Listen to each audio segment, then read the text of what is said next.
నమస్తే welcome to V3 news లక్ష్యం సమాజహితం ముందుగా ముఖ్యాంశాలు నిజామాబాద్ జిల్లాలో పసుపు రైతుల సమావేశం ఎంపీ అరవింద్ రాజీనామా చేయాలని డిమాండ్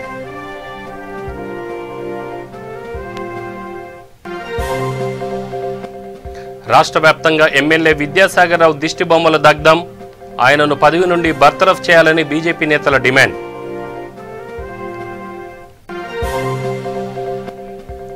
ఏపీ పంచాయతీ ఎన్నికల నోటిఫికేషన్ విడుదల ఈ నెల 25 నుంచి 27 వరకు నామినేషన్లు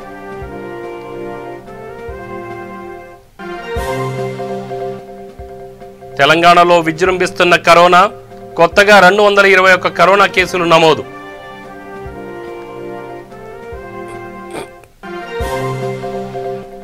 యాదాద్రిలో విజయవంతంగా వ్యాక్సిన్ ప్రక్రియ ఆశా వర్కర్లకు అంగన్వాడీ టీచర్లకు కోవిడ్ టీకా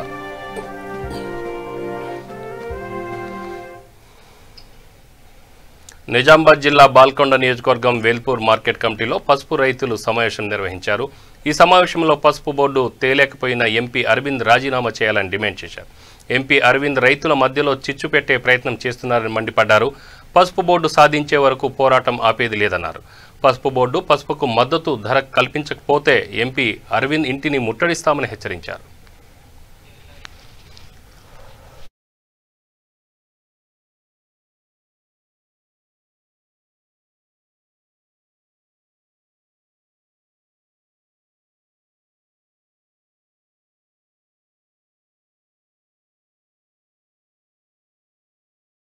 మరి మీ చేతిలో ఉన్నది సెంట్రల్ గవర్నమెంట్లో ఉన్నదనుకునే రైతులమందరం 178 మంది రైతులము నీకు సపోర్ట్ చేసి నిన్ను గెలిపించడం జరిగింది ఇలా భారతీయ జనతా పార్టీ బీజేపీని అయ్యా నిన్ను అరవింద్ ముఖం చూసి నీకు ఓట్లేయలే నీ బీజేపీని ముఖం చూసి ఓట్లేయలే ఇలా రైతులు కేవలము పసుపు బోర్డు ఏర్పాటు చేస్తా సెంట్రల్ గవర్నమెంట్లో బీజేపీ ఉంది కనుకనే నిన్ను ఇలా రైతులందరూ నిన్ను ఈరోజు గెలిపించడం జరిగింది ఆ రోజు అయ్యా మరి మీ చేతుల్లో ఇది ఎందుకున్నది అని అంటే కేంద్ర గవర్నమెంట్లో గత ప్రభుత్వాలను చూసినాం కేంద్రంలో కాంగ్రెస్ గవర్నమెంట్ ఉండే రాష్ట్రంలో కాంగ్రెస్ గవర్నమెంట్ ఉండే మరి నేషనల్ పార్టీలు రెండే ఉన్నాయి బీజేపీ కాంగ్రెస్ కనుక అప్పుడు ఆ కాంగ్రెస్ పార్టీకి పనికి రాలే మా తాతలు మా తండ్రులు మేము కూడా పసుపు ఆనాటి నుంచి ఈనాటి దాకా పసుపు పెడుతూనే ఉన్నాం బాధపడుతూనే ఉన్నాం మరి ఈ కష్టం రైతే రాజు అనే మీరు బిరుదు చెప్పుకుంటున్నారే ఈరోజు ఇవాళ రైతే రాజు ఎట్లా ఉన్నాడు కేసీఆర్ గారు అనకుండా ఇవాళ కేసీఆర్ గారు కొట్లాడి తెచ్చుకున్న తెలంగాణను ఇవాళ ఎంత పచ్చగా కనబడుతుందో ఈ రాష్ట్ర ప్రజలందరికీ గమనిస్తున్నారు మరి ఇవాళ కొట్లాడి తెచ్చుకున్న తెలంగాణను కేసీఆర్ గారికి మనం అడిగినామా రైతులు ధర్నా చేసిల్లా ఎందుకోసం చేసేలే మరి అప్పుడే కొట్లాడి ధర్నాలు చేసి అవన్నీ చేసి మనం ఇలా కేసీఆర్ గారిని ముందుకు తీసుకొచ్చి ఇలా ప్రభుత్వాన్ని ఏర్పాటు చేసుకున్నటువంటి నేటి ఉద్యమ నేత నాటి ముఖ్యమంత్రి కేసీఆర్ గారు ఇవాళ రైతుకు 24 గంటల కరెంటు చెప్పలే రైతుకు నీళ్లు కాళేశ్వరం నీళ్లు చూస్తే కేసీఆర్ కాల్వాని పేరు పెట్టాల్సింది ఈరోజు ఇవాళ రివర్స్ లిఫ్టింగ్ వాటరు ఇలా కేసీఆర్ కెనాల్గా నామకరణం చేయాలి మనం రైతులమందరం ఇలా ఎందుకంటే రైతు బంధు ఇస్తున్నాడు కేసీఆర్ గారు ఆయన చేతిలో ఉన్నది ప్రజలకు చేయాలనే ఉద్దేశంతో మరి ఇలా కేసీఆర్ గారి చేతిలో ఉన్నాయన్నీ చేసిండు అయ్యా మరి భారతీయ జనతా పార్టీ నాయకులారా మరి రైతులకు మీరు ఎంపీ గారిని రాజీనామా చేపిస్తారా మరి రాజీనామా చేస్తే మీ కేంద్రం దృష్టికి పోతుంది కనుక రైతులు గతంలో పార్లమెంట్లో కూడా మరి ఇలా కవిత గారిని ఓటమి చెందడానికి కారణం ఏంది రైతులం అందరం నేను కూడా దాంట్లో ఒక భాగస్వామినే ఎందుకు కవిత మేడంతో కాలే ఆమె చాలా కృషి చేసింది పార్లమెంట్లో అందరు ఎంపీల దగ్గరకు పోయింది ముఖ్యమంత్రుల దగ్గరకు పోయింది ఇక్కడ మన ఈ తెలంగాణ ఎమ్మెల్యేలను తీసుకుపోయింది ఒంటరిగా పోలే మీ లెక్క అయ్యా దొంగచాటుగా మీటింగ్లు పెట్టలే కవిత గారు ఈరోజు మీరు దొంగచాటుగా మీటింగ్ పెట్టి రైతును శత్రువు చేస్తున్నావు అయ్యా దయచేసి నల్గొండ జిల్లా త్రిపురారం మండలంలో శ్రీ అయోధ్య రామ మందిర నిర్మాణ నిధి సేకరణలో భాగంగా ధర్మ జాగరణ సమితి బీజేపీ నాయకుల ఆధ్వర్యంలో భారీ ర్యాలీ నిర్వహించారు ఈ సందర్భంగా నక్క నాగరాజు మాట్లాడుతూ ప్రతి ఒక్క హిందూ నిధి సేకరణలో పార్టీలకు అతీతంగా భాగస్వాములు కావాలని సూచించారు ఈ కార్యక్రమంలో బీజేపీ నాయకులు కడారి అంజయ్య అచ్చిరెడ్డి యాదగిరి మల్లికార్జున్ శ్రీను నరేష్ హరీష్ కృష్ణయ్య తదితరులు పాల్గొన్నారు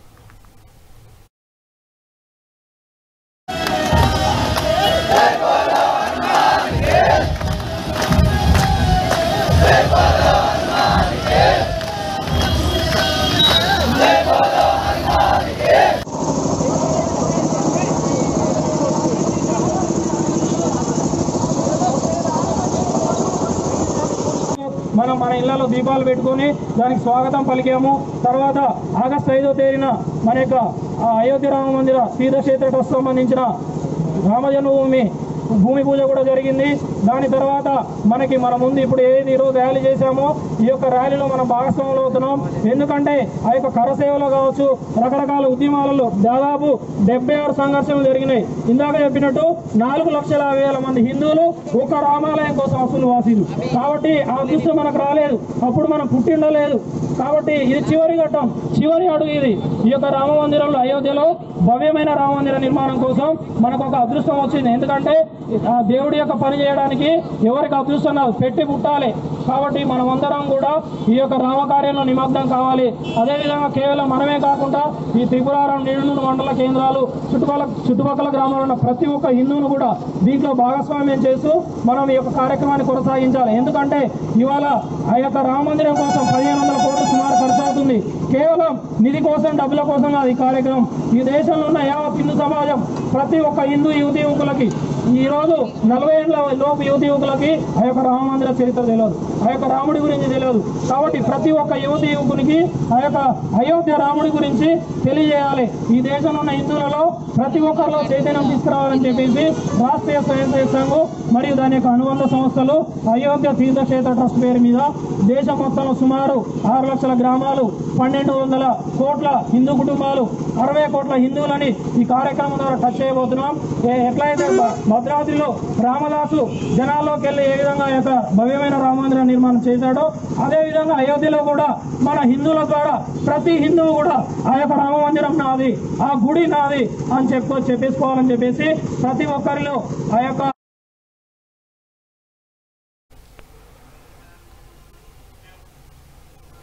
ఆదిలాబాద్ జిల్లా కేంద్రంలో స్థానిక వినాయక్ చౌక్లో బీజేపీ జిల్లా అధ్యక్షుడు పాయల్ శంకర్ ఆధ్వర్యంలో బీజేపీ నేతలు ధర్నా చేపట్టారు.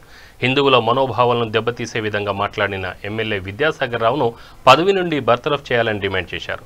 అనంతరం కేసీఆర్ ఎమ్మెల్యే విద్యాసాగర్ రావు దిష్టిబొమ్మలను దగ్ధం చేశారు. ఈ కార్యక్రమంలో ఆదినాథ్, నాంపల్లి వేణుగోపాల్, ఆకుల ప్రవీణ్, జోగు రవి తదితరులు పాల్గొన్నారు.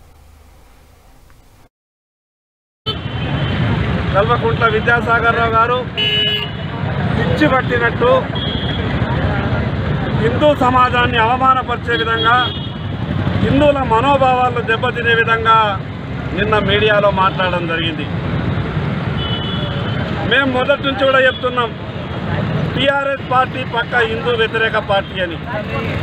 కేవలం ఎన్నికలు ఉన్నప్పుడే యజ్ఞాలు, యాగాల పేరు చెప్పి హిందువులను ఆకర్షించడానికి కేసీఆర్ ప్రయత్నం చేస్తాడు. కానీ వాస్తవంగా టీఆర్ఎస్ పార్టీ ఆలోచన ఎప్పుడు కూడా హిందువులకు వ్యతిరేక ఆలోచనే ఉంటుంది. నిన్న ఆ విషయం రుజువైంది. 490 సంవత్సరాల నుండి హిందువులంతా కూడా ఎదురు చూస్తున్నారు. లక్షల మంది ప్రాణత్యాగం చేసిండ్రు.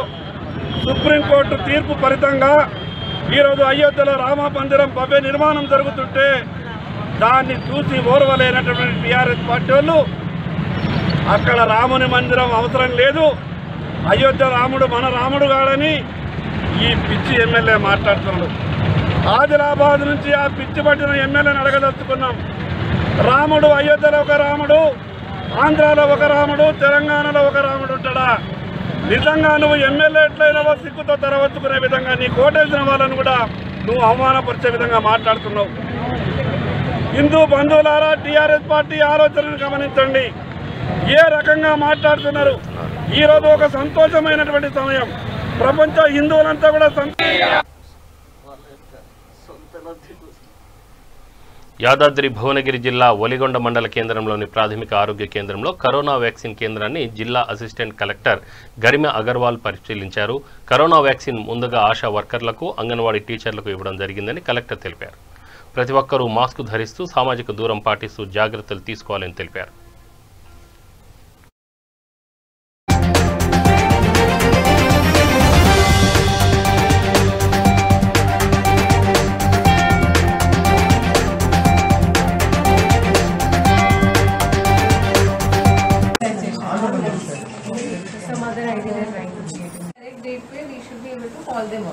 If at all we maintain a proper offline record, appudu kuda cheyachu.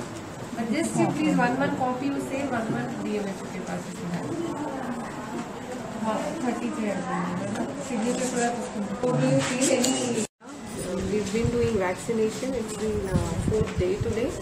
Our overall turnout has been approximately 70%. Including first day we had 100% turnout where we opened the sites at 3 places.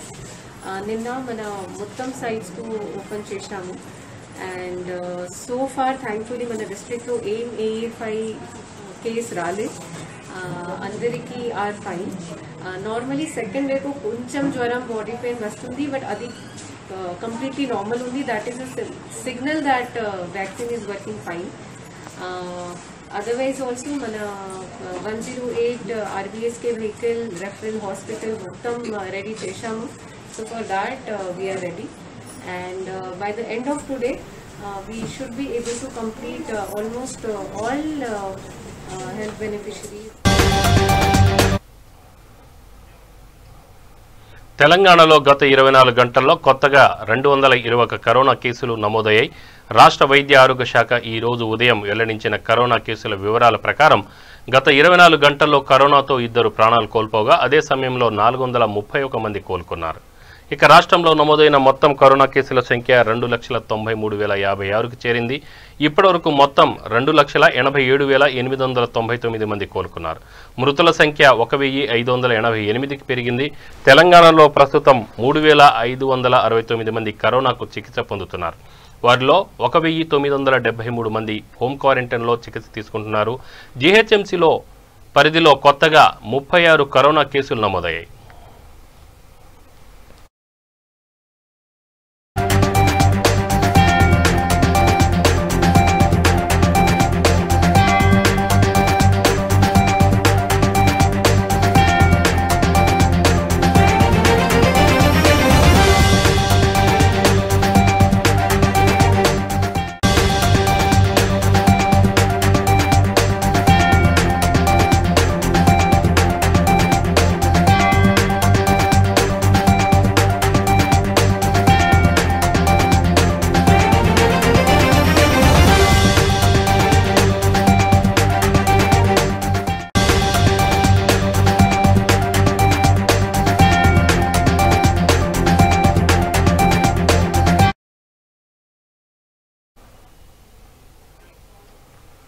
ఆంధ్రప్రదేశ్లో పంచాయతీ ఎన్నికల్లో భాగంగా తొలి విడత కోసం notification విడుదలైంది.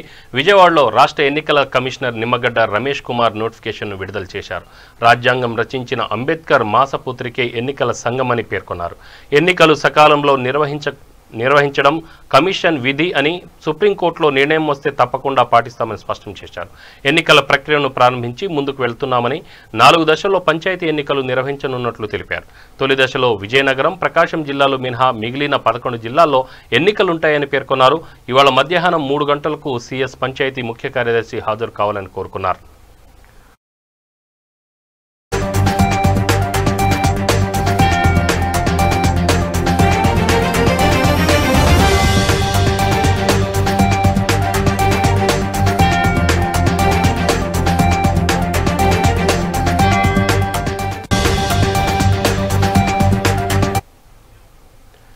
ఇక మొదటి దశ ఎన్నికల ప్రక్రియ ఇవాళ ప్రారంభం కానుంది. ఫిబ్రవరి 5న సర్పంచ్, ఉప sarpanch ఎన్నికతో ముగియనుంది.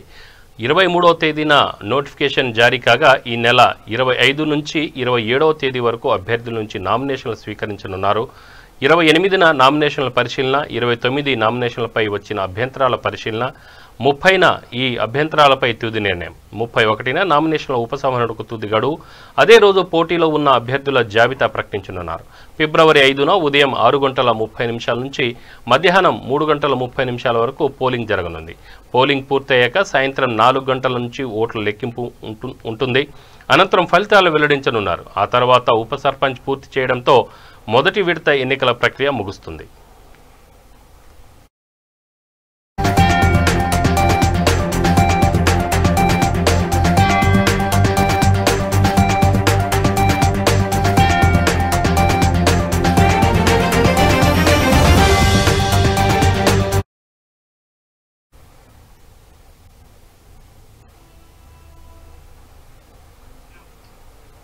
Telangana medical employees union సభ్యుల ఆధ్వర్యంలో ఘనంగా నూతన క్యాలెండర్ను ఆవిష్కరించారు. Nacharam ESI hospital superintendent Venkatesh Babu చేతుల మీదుగా ఆవిష్కరించారు. ఈ కార్యక్రమానికి ముఖ్య అతిథులుగా doctor Cheema Srinivas, deputy superintendent doctor Nagendra, TGMEU Hyderabad secretary Veeresh తదితరులు పాల్గొన్నారు.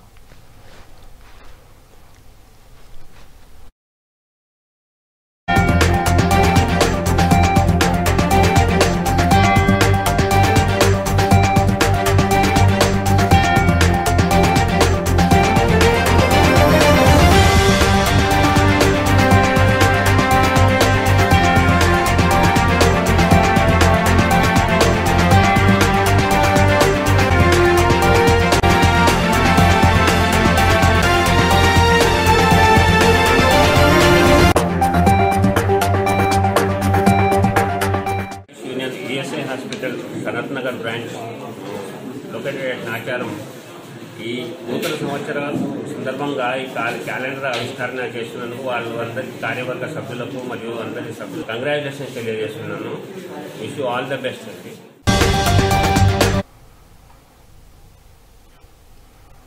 హైదరాబాద్కు చెందిన ప్రముఖ సరిత దంత వైద్య ఆసుపత్రిలో 65 ఏళ్ల మహిళపై విజయవంతంగా 24 గంటల్లో రికార్డు సమయంలో దేశంలోనే మొట్టమొదటిసారిగా డిజిటల్ వర్క్ ఫ్లో పద్ధతిని అవలంబించి ఇంప్లాంట్ల ద్వారా శాశ్వత దంతాలను అమర్చారు. ఈ సందర్భంగా డాక్టర్ ఆకాష్ చక్రవర్తి మాట్లాడుతూ సాధారణ పద్ధతిలో 4 నుండి 6 నెలలు పట్టే విధానంలో సైడ్ ఎఫెక్ట్స్ ఉంటాయని, డిజిటల్ పద్ధతి ద్వారా కేవలం 24 గంటల్లోనే శాశ్వత దంతాలను అమర్చి ఎటువంటి సైడ్ ఎఫెక్ట్ లేకుండా చికిత్స పూర్తి చేశామని డాక్టర్ ఆకాష్ చక్రవర్తి ఆనందం వ్యక్తం చేశారు. కొంచెం అలా పెట్టేప్పుడు వైబ్రేషన్ అలా తెలుస్తుంది తప్పితే పెట్టిన తర్వాత కూడా ఇంప్లాంట్స్ లోపల ఉన్నట్టు కూడా తెలియదు అనమాట. అది మీరు పేషెంట్ని అడిగి ఏ ప్రాబ్లం లేదు, ఫ్రీగానే ఉన్నాను. అంటే నాకు అసలు ఏమి వేరే జ్వరం కానీ ఏమి రాలేదండి. నేనే కొంచెం కేర్ తీసుకోవాలంటే ఒక 1 వీక్ నేను ఓన్లీ సాఫ్ట్ ఫుడ్ తీసుకున్నాను, జ్యూస్ సాఫ్ట్ ఫుడ్ తీసుకున్నాను. అంటే నాకు ఒక హాఫ్ డిగ్రీ అలా కొంచెం జ్వరం తలనొప్పి వచ్చినట్టు అనిపించింది. అంటే అవన్నీ కదిలినాయి కదా ఆ రోజు. అంటే నేను 3-4 డేస్ లైట్కి తీసుకోవాలని ఫుడ్ లైట్కి తీసుకున్నాను. తర్వాత నుంచి నాకు ఏ ప్రాబ్లం లేదు. 1 hour.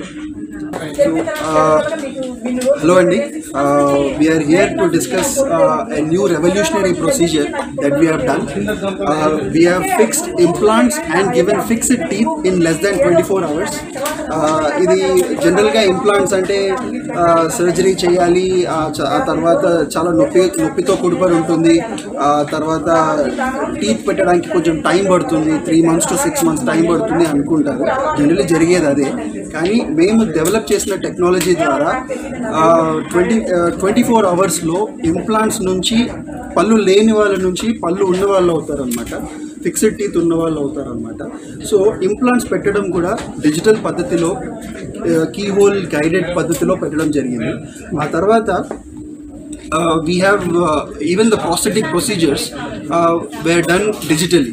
Okay. And incorporation of new technology and new materials, new dental materials like graphene have dramatically increased the pace at which we work, and accuracy also has increased. ఆ తర్వాత in-house CAD/CAM dental laboratory ఉండడం వల్ల everything was in place and we could do it in less than 24 hours. Okay. ఇవన్నీ ఎందుకు అంటే పేషెంట్కి అతి తక్కువ స్ట్రెస్ ఇస్తూ అది సీమ్లెస్గా ఈజీగా ఫిక్స్డ్ పళ్ళు లభించడం. ఇప్పుడు జనరల్గా సాధారణంగా ఎంత ప్రైస్ ఉంటుందో సేమ్ అంతే ప్రైస్ ఉంటుంది.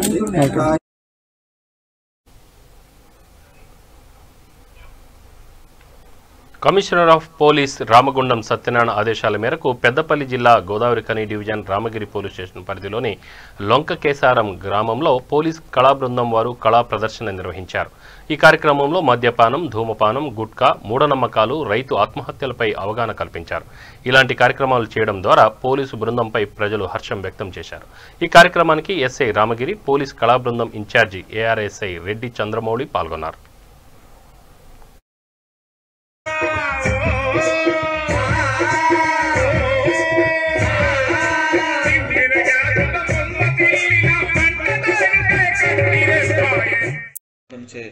గాన నృత్య ప్రదర్శించే సామాజిక అంశాల మీద అవగాహన కార్యక్రమం నిర్వహించడం జరిగింది.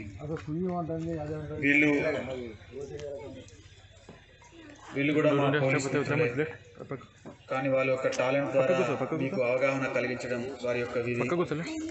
ఈరోజు మీకు ట్రాఫిక్ నిబంధనలు మరియు షీటింగ్స్ మరియు మూఢనమ్మకాలు, సైబర్ నేరాలు మొదలైన అంశాల మీద వాళ్ళ యొక్క పాటల ద్వారా మరియు నృత్యాల ద్వారా మరియు నాటికల ద్వారా, స్కిట్ల ద్వారా ప్రతి ఒక్క వారికి తోచిన విధంగా మీకు అవగాహన కల్పించడం జరిగింది.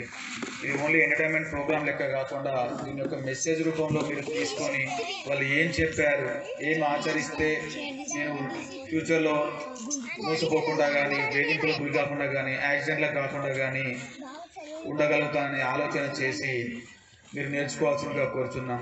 అదేవిధంగా ఈ గ్రామం గురించి చెప్పాలంటే ఈ కుర్మపల్లి లొంకకేశ్వరం గ్రామంలో కొంచెం యువత ఒకప్పుడు గంజాయి ఉండేది. ఇప్పుడు కొంచెం తగ్గినట్టు అనిపించినా కానీ తల్లిదండ్రులు పొద్దున పోతే గొర్రెకోడు, తర్వాత వ్యవసాయ పనులకు పిల్లలు ఏం చేస్తున్నారో చూడకపోవడం, అదేవిధంగా బైక్ కావాలంటే బైక్ కొనిచ్చుడు, ఇటువంటి చేయడం వల్ల ఒకనొక సందర్భంలో పోలీస్ స్టేషన్ దాకా వచ్చిన తర్వాత సార్ మీ దండం పెడతా, నా బిడ్డను కాపాడండి, ఒక సర్పంచ్ని పట్టుకొచ్చి కానీ లీడర్ని పట్టుకొచ్చి కానీ మా బిడ్డను కాపాడండి అనే సిచ్యువేషన్ మీరు తెచ్చుకున్నారు. కాబట్టి మీరు పొలాలను పని చేసినా, గొర్రెలు వేసినా, ఏం చేసినా కానీ కొడుకు ఏం చేస్తున్నాడు, పాప ఏం చేస్తుంది, వాళ్ళ సెల్ ఫోన్లు ఏం చేస్తున్నారు, అటువంటిది ఒకసారి గమనిస్తే మీరు పోలీస్ స్టేషన్ రావాల్సిన అవసరం లేదు, మేము మీ దగ్గరికి రావాల్సిన అవసరం ఉండదు. వీళ్ళు ఫస్ట్ నుంచి డయల్ 100, డయల్ 100 అని ఎందుకు చెప్తున్నారంటే ఒక 100 చేస్తే ఒక 5 నిమిషాల్లో మేము మీ దగ్గర ఉంటాం. మీకు ఎటువంటి ప్రాబ్లం ఉన్నా మేము తీరుస్తాం. మీ పేరు బయటికి రాదు. కాబట్టి ఆలోచన చేయండి. ఈ ప్రోగ్రామ్ను ఇంత మంచిగా ఆర్గనైజ్ చేసినటువంటి స్థానిక గ్రామ సర్పంచ్ మన మంజూర్ గారికి నా యొక్క కృతజ్ఞతలు. అదేవిధంగా ఈ ప్రోగ్రాంలో పాల్గొన్న ప్రతి ఒక్కరికి నా యొక్క ధన్యవాదాలు. అదేవిధంగా రామగుండం పోలీస్ కమిషనర్ సార్ ఆ యొక్క ఆదేశం వరకు ఇక్కడికి వచ్చి ఒక మంచి ప్రోగ్రాంను మా రామగిరి మండల ప్రజలకు అందించినటువంటి, లొంకకేశ్వరం ప్రజలకు అందించినటువంటి ఈ కళా బృందానికి నా ధన్యవాదాలు తెలుపుతూ థ్యాంక్ యూ.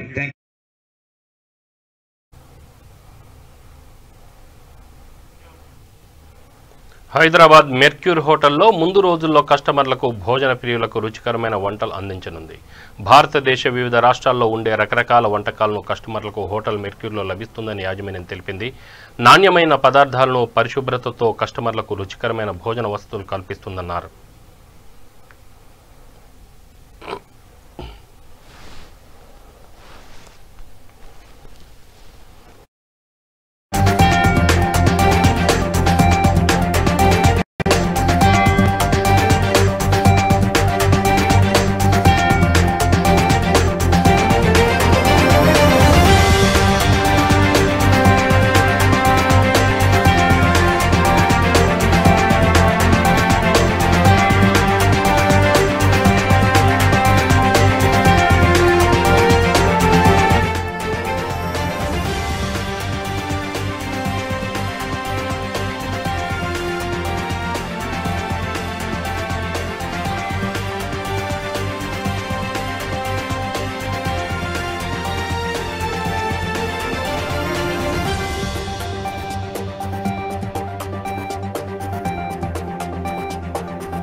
రిపబ్లిక్ డే వచ్చింది కాబట్టి, గణతంత్ర దినోత్సవం వచ్చింది కాబట్టి ప్రతి స్టేట్ నుంచి ఒక్కొక్క ఐటమ్ మనం బొఫేలో ఇస్తున్నాము. ఆ రోజు మన బొఫేలో దాదాపు 30 ఐటెంలు ఉంటాయి. దాంట్లో కశ్మీర్, గుజరాత్, రాజస్థాన్, ఉత్తరప్రదేశ్, బెంగాల్, కర్ణాటక, మహారాష్ట్ర, మన తెలంగాణ, ఆంధ్ర, తమిళనాడు అన్ని స్టేట్స్ని మనం కవర్ చేస్తున్నాం. దానిలో ఇవాళ మనం రసగుల్లా చేస్తాము. సో మన బొఫేలో మటన్ రోగన్ జోష్, ఆలూ తెహ్రీ, మటన్ దమ్ బిర్యానీ, బెంగాలీ రసగుల్లాలు, గట్టికి సబ్జీ, అలా mean curry, Alleppey fish curry. So ఇలాంటి చాలా ఐటమ్స్ మనకు బొఫేలో ఉంటున్నాయి. ఆ రోజు అందరూ వచ్చి వాళ్ళు తిని ఎంజాయ్ చేయాలని నేను కోరుకుంటున్నాను. బొఫే ఆ రోజు 1099 అండి. కిడ్స్కి ప్లస్ ట్యాక్సెస్. కిడ్స్కి మాత్రం అండర్ 10 బిలోలో కాంప్లిమెంటరీ ఉంటుంది. 10 అవర్లో 600 ప్లస్ ట్యాక్సెస్. ఖచ్చితంగా రెస్పాన్స్ బాగుంటుంది అంటే మా దగ్గర మేము ఎక్వార్లో మేము ఒక ఆల్ సేఫ్ అనే ఒక ప్రోటోకాల్ ఉంది మా దగ్గర. దాంట్లో ప్రతి ఎంప్లాయీ హోటల్కి వచ్చేటప్పుడు ఆల్ సేఫ్లో టెంపరేచర్ రేటింగ్ కానీ అంతా సిస్టంలో మాకు యాప్ ఉంది ఆల్ సేఫ్ అని. దాంట్లో లాగిన్ చేశాక సిస్టమ్ యాక్సెప్ట్ చేసిన ఎంప్లాయీ లోపలికి వస్తారు. సో అదే సంగా గెస్ట్ కూడా అదే ఉంది. మా దగ్గర ఆల్ సేఫ్ ప్రొసీజర్ ఉంది, డైలీ ఆడిట్ అవుతుంది ఆల్ సేఫ్లో. సో మాకు ఒక 30 పాయింట్స్ ఉన్నాయి. సో డైలీ బేసిస్లో ఆల్ సేఫ్లో ఆడిట్ అవుతుంది. మేము మ్యాక్సిమం అన్ని ప్రోటోకాల్స్ మెయింటైన్ చేస్తున్నాం. మా దగ్గర షెఫ్స్ మాస్క్ వేసుకుంటారు, గ్లౌజెస్ వేసుకుంటారు. ఎవ్రీ ఏరియా క్లోరిన్తో నీట్ అవుతుంది మా హోటల్స్లో. వచ్చే ప్రతి వెజిటేబుల్ మా హోటల్లో క్లోరిన్తో శానిటైజ్ అవుతుంది. హోటల్ మొత్తం వైరస్తో మేము ఫ్యూమిగేషన్ చేస్తాం. సో మోస్ట్ ప్రాబ్లీ ప్రోటోకాల్స్ అయితే మేము మా హైదరాబాద్లో మేము చాలా మంచిగా మేము ప్రోటోకాల్ ఫాలో అవుతున్నాం.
ఇప్పుడు బ్రేకింగ్ న్యూస్ చూస్తున్నాం. సూర్యాపేట మున్సిపల్ కౌన్సిల్ సమావేశానికి మీడియాకు ఎంట్రీ ఇవ్వకపోవడంతో అధికారులపై అంత విస్మయం వ్యక్తం అవుతుంది. మీడియా ప్రతినిధులు లోపలికి వెళ్లకుండా మరి పహారా కాస్తున్నారు పోలీసులు అక్కడ. ఇదెక్కడి చోద్యం అంటూ స్థానికులు కూడా విమర్శలకు దిగారు. ఇక కోవిడ్ నిబంధనలు ఇందుకు కారణమా లేక మరో ఏదైనా విషయమా లేకుంటే అధికారుల అవినీతి బయటపడుతుందన్న భయమా అంటూ విమర్శలు కూడా గుప్పిస్తున్నారు. ఇక అధికారుల తీరుపై అసహనం వ్యక్తం చేశారు మీడియా ప్రతినిధులు. ఇక మీడియా ప్రతినిధులు అధికారుల యొక్క అవినీతి బయటపడుతుందన్న ఒకవేళ మీడియా ప్రతినిధులు ఈ సమావేశ మందిరానికి లోపలికి వెళ్ళినట్లయితే ఈ కౌన్సిల్ సభ్యుల యొక్క అవినీతి అలాగనే అధికారుల అవినీతి గురించి చర్చ కూడా అక్కడ వచ్చే అవకాశం ఉంటుంది. కాబట్టి దాన్ని పసిగట్టే అవకాశం ఉంటుంది మీడియా ప్రతినిధులు. కాబట్టి మీడియా ప్రతినిధులను లోపలికి రానియకుండానే ముందు జాగ్రత్తగానే అధికారులు అటు ప్రజాప్రతినిధులు జాగ్రత్తలు తీసుకున్నారని చెప్పేసి తెలుస్తుంది.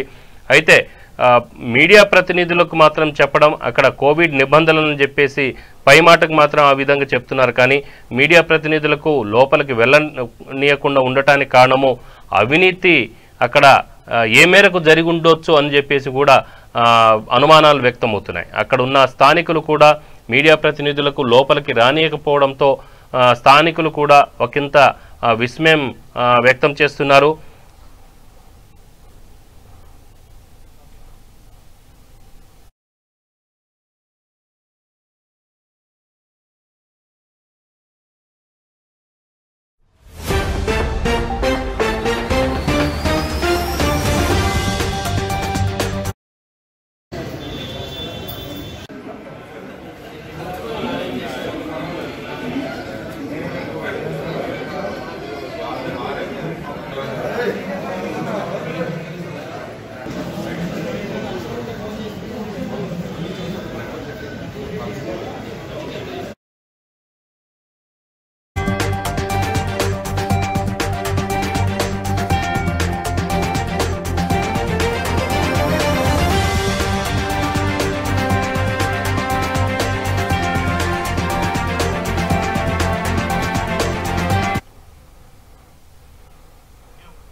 ఇక ఆన్లైన్ యాప్ల ద్వారా రుణాలు మంజూరు చేసి వేలాది కోట్ల రూపాయలు దోచుకున్న ముఠా ఆగడాలు ఒక్కొక్కటిగా వెలుగులోకి వస్తున్నాయి. రుణ యాప్ల ద్వారా తీసుకున్న నగదు కట్టినా అదనంగా కట్టాలని వేధింపులు గురిచేయడంతో తట్టుకోలేక మేడ్చల్ జిల్లా గుండ్లపోచంపల్లి వాసి చంద్రమోహన్ 2 వారాల క్రితం ఆత్మహత్య చేసుకున్న విషయం తెలిసిందే. చంద్రమోహన్ 10 రుణ యాప్లలో 70,000 వరకు అప్పులు తీసుకున్నాడు. తీసుకున్న అప్పు చెల్లించిన చంద్రమోహన్కు వేధింపులు ఆగలేదు. ఇంకా డబ్బులు కట్టాలని వేధించడంతో ఇటీవల ఆత్మహత్య చేసుకున్నాడు. కేసు దర్యాప్తులో భాగంగా పేట్ బషీరాబాద్ పిఎస్ పోలీసులు, బాలానగర్ ఎస్ఓటి పోలీసులు సంయుక్తంగా ఢిల్లీ, బెంగళూరులో ఉన్న 3 నిందితులను అరెస్ట్ చేశారు.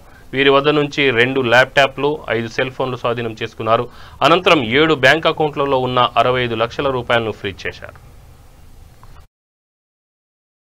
సిచ్యుయేషన్లోకి తీసుకొచ్చేస్తారనమాట. బాగా టెన్స్ సిచ్యుయేషన్ తీసుకొస్తారు.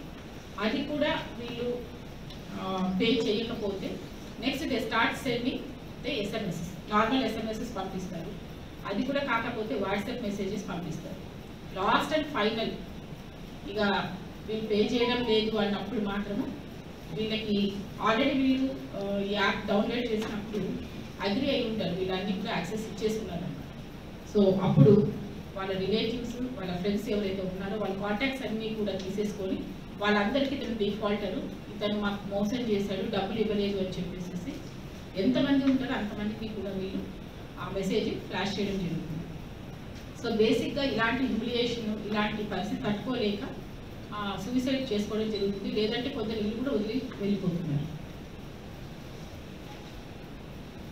సో ఈ 3 కూడా ఇప్పుడు ఎట్లా ఉంటుందంటే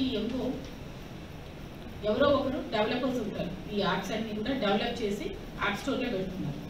అతను he maybe a Chinese or a Bhutanese or anybody. ఈ యాప్స్ అన్ని కూడా డిఫరెంట్ యాప్స్ డెవలప్ చేయడం ఒకటి. 2 అవి గూగుల్ ప్లేలో ఇన్స్టాల్ చేస్తున్నారు, అక్కడ పెడుతున్నారు. ఈ యాప్స్కి ఉన్న వీళ్ళ కాంట్రాక్ట్ ఏంటంటే వెదర్ అవన్నీ కూడా కొన్ని కంపెనీస్కి అమ్మేస్తారు. కాకపోతే ఆ కంపెనీస్కి అమ్మి వాళ్ళు కూడా స్లీపింగ్ పార్ట్నర్. ఇప్పుడు మళ్ళీ ముఖ్యాంశాలు. నిజామాబాద్ జిల్లాలో పసుపు రైతుల సమావేశం. ఎంపీ అరవింద్ రాజీనామా చేయాలని డిమాండ్.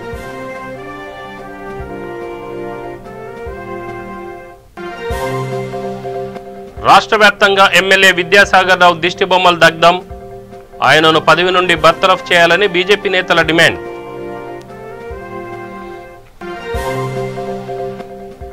ఏపీ పంచాయతీ ఎన్నికల నోటిఫికేషన్ విడుదల.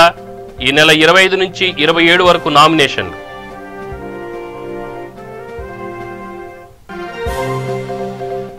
తెలంగాణలో విజృంభిస్తున్న కరోనా, కొత్తగా 221 కరోనా కేసులు నమోదు.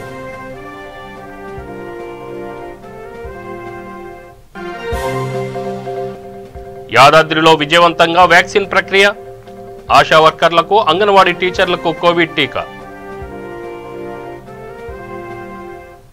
ఇక ఇవి బులెటిన్ వివరాలు. స్టేట్ వి3 న్యూస్, లక్ష్యం సమాజహితం. నమస్తే.